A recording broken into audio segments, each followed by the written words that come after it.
afternoon, mga katribo. Ako po si Chingkee Mangcucang at narito po kaming muli sa paborito ninyong kasama tuwing hapon. At ngayon ay hapon ng Tuesday na. From Wednesday, ginawa na po kaming Tuesday para mas lalong may time kayo para sa amin. At mapapanood po tayo ng live on Daily Tribune's Facebook page and Daily Tribune's YouTube channel, Tribune Now. Yes, and I am Kim Sancha. And syempre, eto na naman tayo with another edition of Spotlight. So, eto na. I'll introduce syempre si Miss Charlie Barredo. Ayan. Ay, syempre, an online news creator. So, welcome to Spotlight. How are you? Say hi naman sa ating mga viewers and katriba. How are you? I'm good. Hello, everyone, and thank you for having me here today. Sure. Our pleasure. Welcome to Spotlight. Yes. Charlie. Okay, so first and foremost, kasi itong una ko naisip mga katribo, why Charlie, no? So why Charlie? It's a name. Yes po. Well, my real name is Charlotte, but everyone calls me Charlie. Yun na po yung nickname ko. So I go around with that name, Charlie Barredo.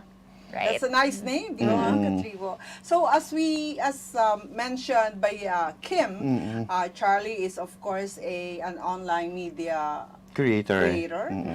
She used to be an anchor in one of the most prestigious Channel. Broadcast channel in the Philippines. Unfortunately, nagsara noong 2020. But 2021, am I right? 2020, tama ba ako? What year was that? Sorry. Actually po, I was a journalist there. But I used to do anchoring on other companies, correct? Sa other companies, but not in the one that shut down. Okay. At least na-correct. Correct, yeah. So, Great. hindi namin nabasa masyado yung kanyang profile. But we would like to know about your child. Kasi kung di ninyo alam, anak siya ng mga pinakakilala. Respected. Most respected sa theater.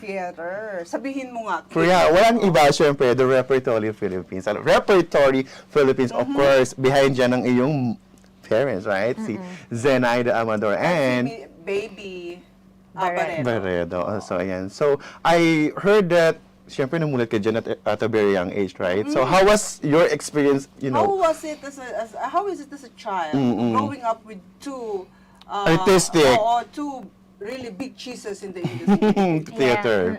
Well, at first, syempre, pag bata ka, diba, medyo hindi ko siya masyadong siniseryoso. I didn't really think na, work pala to. It's a job for a lot of artists, diba?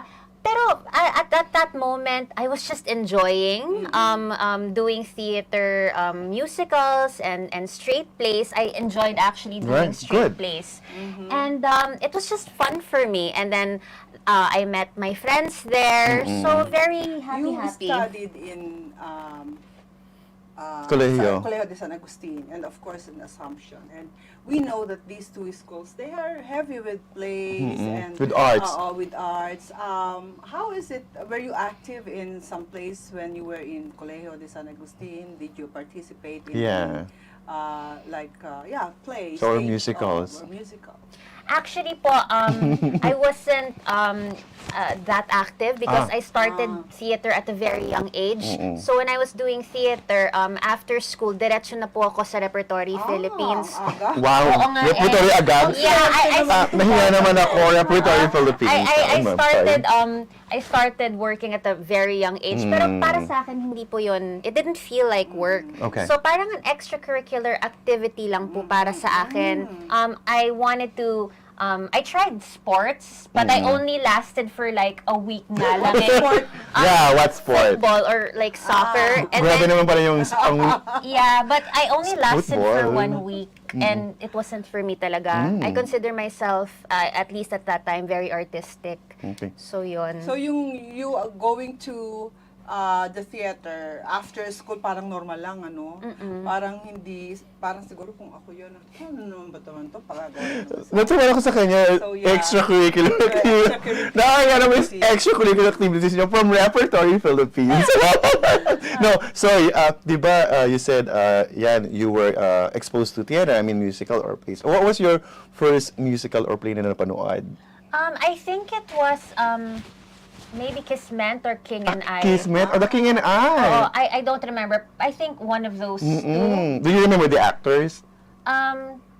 Hindi. Tito Mel and si yun lang. Oo. Were you brought outside the country to watch musical? Yes, we went to the West End and Oh, of course London. Broadway. But I think Mom and Tata like Europe a lot more. Ah, So the West End. we would go to the West End talaga. And then later on during my teens, late na ako nakapunta sa US actually. I think the first time na nakapunta ako sa US was 13. I Okay. was 13 years old. So yon. So in West End, what's your favorite? Miss Saigon. Ah, Miss Saigon, syempre. syempre. At least you won. Kilala ko yung mga tao doon. Eh. So At sa Pilipino, after oo. we would watch the shows, kumakain kami and everything. So you watch Lea Salonga? Yes, Ah, and di she ba? was It was discovered in... Oh, Rep, we know that. The King and I and then the Annie, you know that. So, nice. siya, galing din siya ng King and I. Alam natin yan, diba? So my God, ang background niya is really, wow, diba? Repertory of Philippines. And then, Can of you course, imagine her growing up with that environment? yes, and with the people. Oh, and the people. How was your growing up? How was your parent? I mean, were your parents strict? Were you Spoiled. following a certain, like a certain schedule? That by Rules. this time you have to play piano. By this time you Oh, have to yeah, practice I love the music question. At this time. Yeah. How did you grow up? Para siyang psychic ha. Kasi parang What? piano, I took piano lessons. Oh, very nice.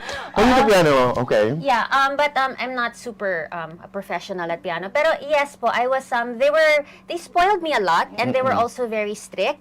Yes. So and then I was my tata used to force me to read books, but now I'm a bookworm and I really love books. Ah, that's also good. Nice. Yeah, so apart from doing theater, yes, ballet lessons, piano lessons, wow. and painting. Tata loves wow. painting. Yeah, so That's what I like painting What's your also. favorite subject? Hindi ako masyadong ma-school eh. Medyo nahirapan ako sa school actually. My head was somewhere else. Oo. Pero sa painting, anong gusto mong Nakikita? anong Nature, mong- house. Are you into oil? Are you into Acrylic po. Wow. Pero, Are you still doing it until now? Sometimes, but not religiously anymore. I write and I cover. Journalist na eh. So, but I still have that artistic love inside of me. So, yun. So mga katribo, alam natin, can you imagine yung schedule na para sa kanya okay na okay lang. Yung at this time, kailangan may piano, may ballet, meron pang musical, kung ano pa, di ba? But I like your question, kaya I love it. So, alamin naman natin, paano niya naisip, how did you decide what to take in college? Kasi di ba you took up media production? Yes, Mm. yeah, mass communications, Yes. major in media Media production. production. Actually, I wanted to take, I don't know why, like psychology or something. And then Zenaida, I call her Tata. Tata said, why are you gonna take that? Sabi ko, why not? Tata sabi niya, take something else. Like, I don't know, sabi ko, what about media production? Tapos sabi niya, okay, that's good. So, no regrets naman. And then I sort of got at that age na kasi, yung mga late teens na, when I was about to enter college, parang I just got inspired when I watched this news anchor on TV. So that's when I started thinking na parang I wanna shift from theater to journalism. And then, supportive naman si mama at si tata. So, yun. May I ask something personal? Yes. Because you call Miss Baby Barredo Mama, Tata, Miss Zenny, Amador. Why didn't you use Amador instead of... Because she was like my second mommy. Kasi diba, in-adopt ako ni mama. No. Best friends sila, and they live Yes. together. So, parang second mommy ko na rin si Zenaida. Okay. So that explains it. Yes. Yeah, then how young are you when When I was very young, and then my Zenaida mom, Zenaida, when she passed, I was in college back then, mga 19 or 20. Wala. Yeah. Pero I had a lot of good memories Memories. with Tata, especially traveling together. Even if she was like really really busy, like she made an effort to make bawe. Like we would travel together because that's what she liked to do. At least we would travel 2 to 3 times in a year. And then we would go to National Bookstore or back then Power Books, and she would buy us books all the time. And then she liked to eat out. Oh. So yun. Yeah, but we know, we heard a lot of stories, mga katriba, about the famous Miss Zenaida. Zenaida Amador, of course. When she's upset, when I witnessed that. Yeah, when she's not happy with the performance or with the production. We know how she got mad. She got so upset. As a parent, when she's upset, how was she? Is she like that also? She was strict with me, but compared to how she used to treat The theater. the artist, parang mas lenient naman siya I sa see. akin. Pero strict pa rin po. Oo. When you say strict, anong klaseng strict? Nako. Bawal mag-party, Bawal lumabas, hanggang ganito ka lang magganito, like that. Okay, pakilala ang Kumari, friends, yung- no sleeping over. 2 hours na yung like that mo, 2 hours yung ganito mo, and then after uwi ka na ganyan. May ganun ba? Something like that. Actually, kasi before she died, hindi ako masyadong ma-party at saka hindi ako masyadong lumalabas. Actually, I only started going out nung wala na si Tata in Okay. my mid or late 19, 20s. 20s. Pero when I was 19, hindi talaga eh, hindi pa. So, it was mom who became strict, but that was after Tata passed na. So, yun. Pero feeling ko, if Tata was alive at that time, feeling ko, never ako magkaka-boyfriend. Gusto mo yan, never ako makaka-boyfriend. Pwede ni tanong, kailan ka first time nagka-boyfriend? I was in college, late na actually. Mga 19, 20, college days. So. Kumusta naman sila nung nagka-boyfriend ka? Well, Tata wasn't around anymore, but so it was your si okay. mom. Si mom medyo, Ah? So, yun. Sorry po, Zenaida. Yeah. Imagine ko tuloy. I remember, Zenaida. Yeah, I got a privilege of meeting her Zenaida. a couple of times. So, just because we attended the party na nandun siya. Yeah. Pero actually, what's weird was, si mama din, kasi I was really like, I like to stay at home lang. So, mom was medyo encouraging me na, especially in college, na go out naman with your friends and everything. That's nice. But when I started like going out and everything, that's when she started becoming bit na kasi I started liking it so much. Kasi back then, theater lang talaga yung inaano ko eh. So, Pero it's a yun. nice background, or it's a nice exposure because your theater, and then again, it's Zenaida Amador and it's Repertory Philippines, so you have a very good background, and then you were exposed by, of course, Zenaida. And yun nga yung kanina yung na film niya na may lumalabas. It's okay, it's just a normal parent or something, but it's cute, di ba? Na yung lumabas ka naman dyan. Tapos yun na naman yung, Tapos yung lumabas na. Yung ba yung Tagalog, sumusoba ka na, stop it, something like that, stop the car, like that. Yun. So, after graduation, di ba you took mass communications in Assumption College? College. College in Assumption. Yes, correct. After that, you studied overseas. Yes. Can you tell us more about it? So it was sort of like my mom's gift for me graduating. So kasi medyo nahirapan ako in college kasi parang I wasn't very studious. I never really was. I wasn't really good at school. I can relate. Nagtuloy ako for like how many months. Pero I graduated naman. And then, so mom was like, sige, if you graduate, you go to Europe. And then I stayed there for a year and I studied again for like a year. Nothing heavy naman, just Spanish. I took up Spanish. Hola.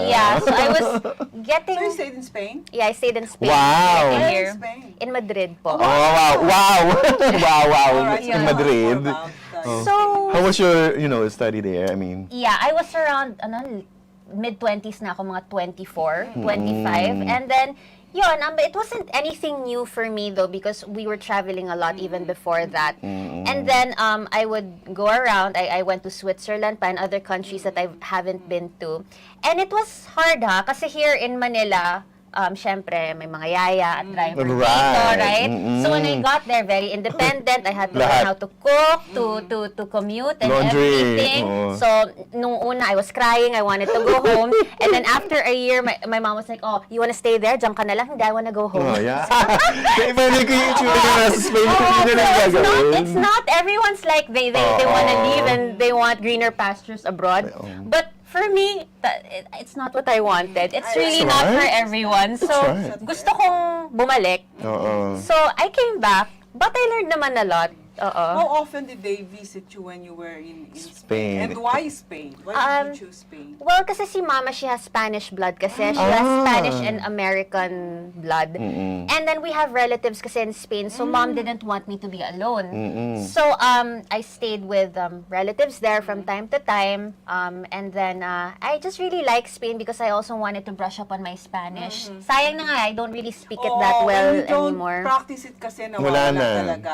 Yeah, I know. Kahit na before, kung you know, yung may chance ka na makipag-usap. You converse. Conversational. If you don't practice it, talagang nawawala. Like, I know someone, a very good friend of mine, who is from, the Visayas. Pero nung nagstay na siya dito sa Manila, nakalimutan na niya kalimutan na niya yung yung kanyang dialect. So whenever nag-uusap kami dati-dati, hirap siya.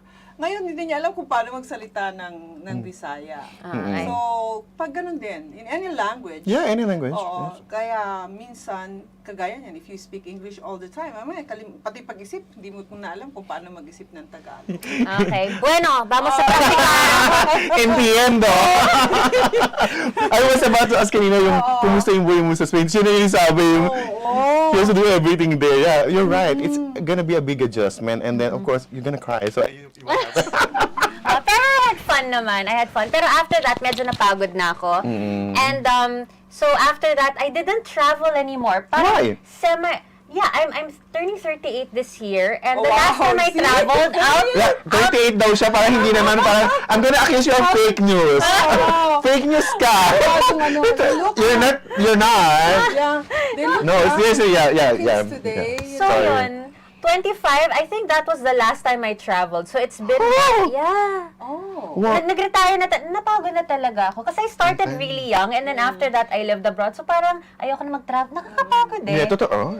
Yeah, so yun. But now you're thinking, but before we talk about that, Yeah. tell us about your business. Why did you decide to put up your own business? All right. So, 'di ba, I wanted to do something for myself. So, Yes. after theater, after I came back here from Spain, From Spain. I took my journalism career seriously.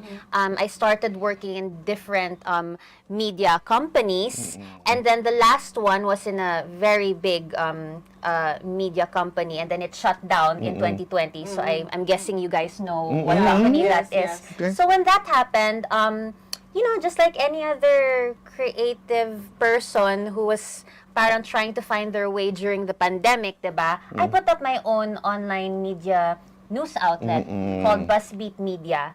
So BuzzBeat yon, Media, that mga inspired me to parang it really pushed me to do my own thing. Kasi sayang naman if for like 7 to 8 years of being a journalist, I'll just not continue being a journalist anymore, diba? Sayang naman yung mga skills ko. Right. So Did you yun. get some opportunities or offers from other mainstream Media outlets After the shutdown. The shutdown. I did, pero at the same time, parang I didn't know if I wanted to work for anyone anymore. Parang I wanted to be my own boss, and it's easier, and my time was a lot more flexible, parang ganon. I mean, I thought about it, and there were offers naman, pero parang ayoko na rin. Parang it's time naman to parang put up my own. Okay. So mga kachibo will know more about this beautiful Right. young lady in a short while. Please stay tuned. Nagtitiis ka na lang ba sa e-wallet at lumang bank apps mo? Struggle! I can't receive payments na. I need to go to the bank branch to deposit a check pa. Singilan na. So hassle to do it one by one. I need to send my bank deeds again and again. Tiis no more! With UB, hindi ka na mahahassle, hindi ka na magsistruggle, at hindi ka na magte-travel pa to the bank branch to transact. Ayos? Ayos! Download Union Bank online now. Iba ng panahon, ang dami ng bago ngayon. Pati ang mundo natin, well, nagbago na rin. Buti ano bayan, bigger, better na. You can buy it sa centers, pati sa mga parties, may online pa at app. You can buy it with your fingers, still don't remittance and more. Online shopping, you can buy it all. Di magpadala, you can buy it all. Anumang pera transaction, you can buy it all. Sabayan ang pagbabago ng mundo for all your pera transactions, all new Bayan. Fiverr is the free and secure way to connect with friends and family, anywhere, send messages, and make phone and video calls for free. Download Viber now.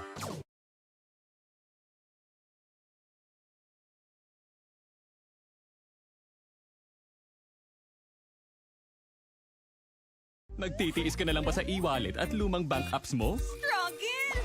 I can't receive payments na. I need to go to the bank branch to deposit a check pa. Singilan na. So hassle to do it one by one. I need to send my bank deeds again and again. Tiis no more! With UB, hindi ka na mahahassle, hindi ka na magsistruggle, at hindi ka na magte-travel pa to the bank branch to transact. Ayos? Ayos! Download Union Bank online now.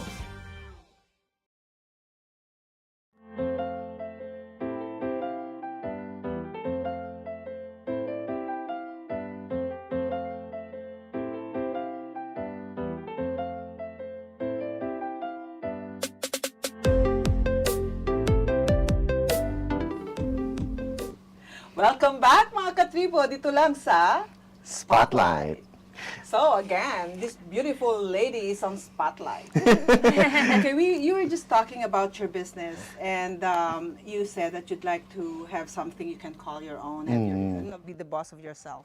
How do you see yourself in, say, maybe the next 5 years? How do you see your business? Well, hopefully, it will take off na. Kasi syempre, when you start out, you have to expect na, things won't come easily. I'm still trying to cultivate my contacts, para naman you're invited to this press con. I mean, Right. these things matter, diba? And hopefully, syempre, on the business side, sana naman it can earn also.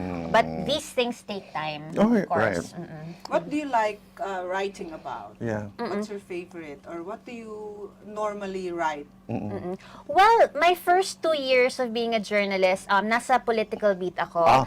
But people started to say na baka parang mas bagay ka sa entertainment and lifestyle. But that came like later on.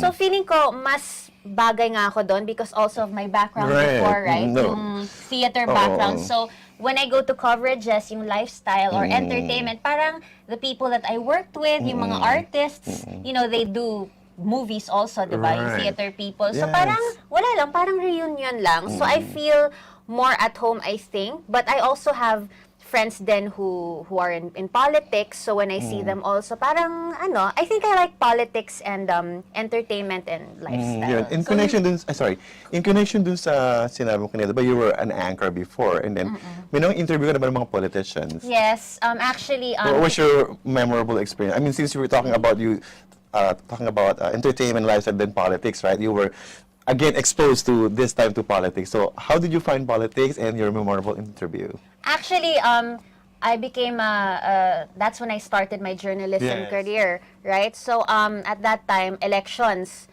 2016. Oh! So I was able to interview quite heavy names. Like most memorable, syempre, would be the one with our former president, and but I was able to have exclusive interviews also. Trillanes was also very memorable. Pero syempre with like Duterte, that was also a very, pero hindi yun exclusive. Ambush interview lang. Marami kami. Pero yung kay Trillanes, I was in his office. So that was quite memorable. So, buti naka-ambush ka kay Duterte. Oo. Sinigot ka naman niya. Oo naman, mabait siya. Okay. Kasi may mga personalities kasi na kahit di politics na pag tinanong mo kahit hindi naman masama yung tanong, hindi ka nila sasagutin. Meron ka bang experience na gano'n? Wala naman. Hindi. Yeah, meron. Oh, see? I know Actually, that. Did you experience that? Pwede ba natin ano yung pangalanan? Yeah. Diba? Meron. Pero How did you feel? How did you feel? Yan yung gusto ko What did malaman. you do? Yeah, what did you do? How do you feel? yung sa politics, hindi sila maarte. Yung mga politicians, I have not come across anyone na politician na maarte. They're actually quite friendly with me, ha. Yung mga hindi, sorry, nasa entertainment. I know. I will. I'm sorry. Diba? Kasi sa politics, eto, direct kasi yun. Direct to the point. They will answer you right away. When it comes to entertainment lifestyle, yan yung pa-brand. So, gusto ko sabi, sino yun? Wala nag-interview na. No, the reason why I asked you because I experienced that too. So, yeah, I know. Yung talagang bad, yung I went to his table, and then I was about to interview this person from a band, one of the biggest bands here in the Philippines. And then he was right in front of me na, tapos yung PR person niya or yung manager niya, sabi, he doesn't do interviews. So, I had to leave, and this was like in front of everyone, ha? May mga kasama pa siya, so medyo nakakahiya. Yeah, tapos malaking event, di ba? Malaking event yun, so ako parang, okay. And then, pero hindi naman siya nagtaray or anything. Hindi naman siya Yung artist? Yung artist. Pero parang wala lang, dead ma lang. Oo. Kasi may mga times kasi na mas okay kausap yung artist compared dun sa PR. May mahigpit, pero may mga times na yung artist okay lang sa kanila kahit ano. Minsan, I experienced that too na bawal mag-interview pero sabi ng artist, no, I can answer that. May mga ganon. Pero in fairness, yung PR person niya, hindi naman sila mataray. No. It's just that I went to their table knowing na may scheduled interview or something like that. And then after that, when I was there na, yung ganito na harapan, sinabi ng PR person, nicely naman to me, ay, hindi po siya nagpapa-interview. And ako parang, okay. So I just left na lang. So medyo, ouch. Fan pa naman ako, diba? Yun, I was such a huge fan pa naman. So mas nakaka-disappoint kung, kung idol mo. Tapos, yeah. So, anyway. So, we already know her childhood, diba? Her business, and we realized that this little young lady here, hindi siya 38 years old. Kami na nagsasabi sa inyo, she doesn't look that. Has a mind of her own. She knows what she wants. She's working hard for it. She's independent. Kita nyo naman, diba? Talagang, mukhang intimidating. How do men, or how do boys approach you? Oo. Ang isang Charlie. Boyfriend mo. Wala po akong boyfriend. Ay, single pala siya. Oy! Sige, ayan, hello. Pero yun, di ba sabi mo parang nag-date ka nung college College. na? That's the night that, sige, lumabas ka. Tapos yung bilang, nag-date ka na nung... hindi pa yon. Nung grade school and high school, wala talaga. Nung Like, my college? focus was on, mga theater. Pero yung college, when I was, when my mom was like, oh, you go out, sige. And at that time, wala na si tata. So, yun, that's when I started to go out and everything. That's when I started to meet people. So, yun. So, yun yung question natin. So, are the boys, how do these boys or boys approach you? How do they show that they have intentions to befriend you? Paano? Kasi, you're intimidating eh. Yes. Ibang lalaki. Okay lang ka ba na diba? madali ka bang yung dinner or a-date, chocolates, some, mga ganyan? When guys approach you and ask for like your name, your number, or trying to befriend you, medyo sate lang.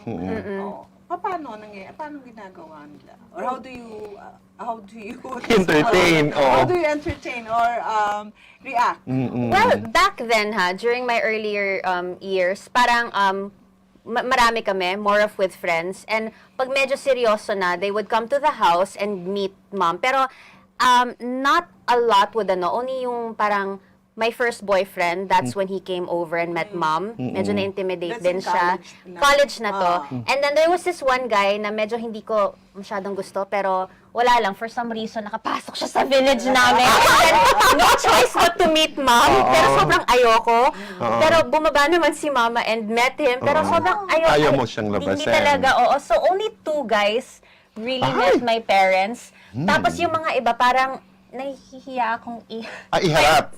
Oo. Okay. Pero, actually, just 2 guys. Okay. Pero yung isa lang yung sineryoso ko na naging boyfriend ko. Pero yung mga iba, hindi masyado. Because I really, during kasi my 20s and early 30s, I just wanted to focus on having fun and, my journalism career. That was the height of my journalism. Hindi niya priority that time ang boy. So, nakaset yung priority ng isang Charlie that time. And then, I'm gonna ask, dun ba sa Spain wala?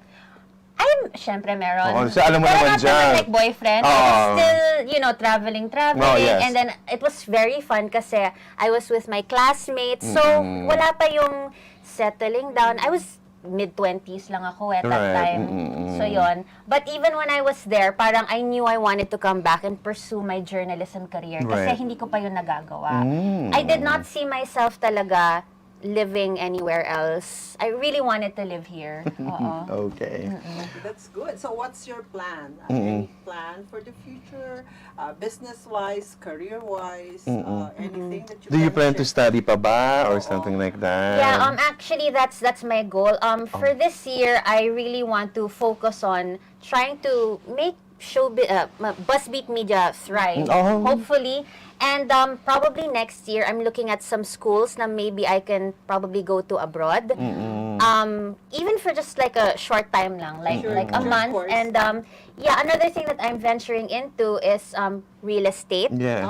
So I Oh, you also have real estate business. I'm working on it. Ah. So I also want to do that and somehow maybe intertwine that with media. I think my affiliate marketing or I don't know. Basta I'm trying to figure that out. So yun. So apart from being in the world of media, parang I wanna do like maybe buy and sell or build and sell projects. So hopefully. Pero ito muna yung first priority. But at least The dami niyang BuzzBeat. plans, ang dami niyang dreams, and yeah. What particular country do you want to go to take further studies? I'm looking at somewhere in the States, maybe Ivy League schools, maybe. Pero I don't, medyo mataas yun so I don't know if I'll get accepted. Oo. Gusto ko yung medyo mataas This yun. Oo. starts with an H and it ends with a D. Nag-research na ako. I don't know if I can, you know what it is? I know. Kaya nga, Ayoko. I don't know if that's gonna Put your happen. mind into it. Oh, alam na niya yung H with the D. Alam na yan ng mga nanonood. Yeah. Hindi na namin kailangan sabihin Kaya yan. nga kaya nga, I don't wanna even say the name kasi Oo, parang grabe. masyadong up there yun, di ba? So, sobra naman. Ay, agree naman. Oo, reachable yun. Basta Oo. put your mind and heart into it. Kayang-kaya. Nakalala ko yung... Ang dami na nagawa eh. And another, a Nabuhat. lot of celebrities here and personalities here, they took short courses Courses, there yes, yes. also, diba? Certification, yung mga ganyan. Yes, tama ka. They did. Mga 30-day courses, mga short courses. Even the senators, they Oo, go totoo. there and ano. Pero baka naman mataas yung qualification. Kung baga may credentials. Credentials in it, Oo, grabe. Hindi, sige, ganito, kailangan mo ganito. Ang dami Hindi, rin. agree naman ako sa totoo. Yung mga ganyan na ngayon, yung credential, kailangan ganito ka, ganyan. So, So, nakaka-intimidate din, di ba? Pero yun yung ultimate dream ko if ever I Totoo. wanna study Right. again. Mga katriba, di ba napaka-interesting naman yung ating guest ngayon. We want to stay, we want to answer a lot. Oo. More questions talaga. But we're out of time na. Nakatingin na si Direk. kaya nga, baka sasakin ako ni Direk. We're grateful to have you today. Talaga. Oo. Charlie, Yeah. really grateful. At marami rin ako natutunan na marami talaga ngayon ang nakafocus sa kanilang career. Priorities. Oo. So, thank you so much, Yes. Miss Charlie Barredo. We're hoping to have you again in one of our shows kung hindi Spotlight. Oo, sa iba naman, ibang Oo, show will invite you maybe. pag-usapan natin. So, Oo. do you have any parting shots? Anyone to invite? Something to invite our katribios? Yes, guys, mga netizens, if you have time, please check out BuzzBeat Media, our website. That's www.buzzbeatmedia.com. We also have our Facebook page, Instagram, Pinterest, and ano pa ba? YouTube. Twitter. Twitter, and yes, Twitter. Instagram, kasi namin Instagram. Yes. She has Pinterest also. Wala pa. Alam mo, ayoko yan. Pinterest. I have Pinterest kasi that's where I put my mga tawag poems. Pero sorry, ayoko yung ano na yan. Ay, baka meron kang TikTok din. We did, pero wala. Ano ba? Bakit ayaw mo? Feeling na hack. Hindi kasi iba yung, hindi, ganito yan. Guys, kasi alam naman natin that these platforms are iba-iba ng interface, iba't iba ng procedure. So, yun lang naman yung gusto namin sabihin. Ayun, added But that. thank you talaga. Yeah, thank you. Yan pa. Charlie Barredo. I love it. Thank you so much. Nakakatuwa. Yes. It's indeed a pleasure having you. Yan. I had so much fun. Yes. guys. Right. Okay. And thank you mga katribo for watching and for staying with us. I'm Chingkee Mangcucang. And I am Kim Sancha. And this has been Spotlight.